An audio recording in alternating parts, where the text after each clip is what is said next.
So today's question is from Blair, and she says, my relationship feels like it's falling apart. What in the world do I start to do about it? So we actually have a 2-step process that we did ourselves when our relationship wasn't working. So the first thing was we divorced ourselves from our present relationship. Yeah, so separately and together. Yeah. Write down all the things that you are upset about. Well, and all the things that are not working in your relationship that you just want to get rid of. So you can just rip that stuff up because you don't want to keep that bad energy hanging around. So do you share it with the other person? Like, do you guys read it to each other? Or I think it really depends. I mean, you and I shared it with each other, but we had done work on ourselves for a long time, so we knew the concept, don't take it personally.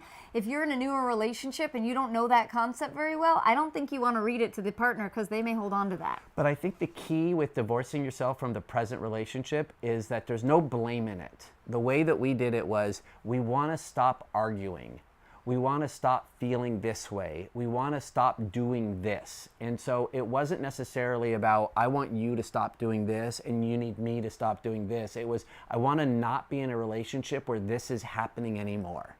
And so that really allowed us to then agree, like, yes, we don't want this anymore.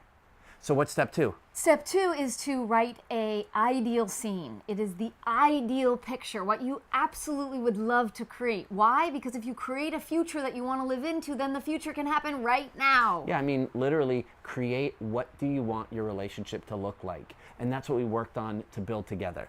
So in conclusion, Blair, release the relationship of the past that's no longer working for you, and together create a vision for the relationship of your dreams and work on that together. And watch more Relationship 911 because you're probably going to, in order to have the relationship of your dreams, need to have some communication skills and healing some of the stuff from the past, just like Monika said. So there are some steps along the way. But if you guys have a joint vision that you're building together, it's much more likely that it's going to work out in the long run. And if this really resonates with you, give us a thumbs up and we'll see you on the next Relationship 911.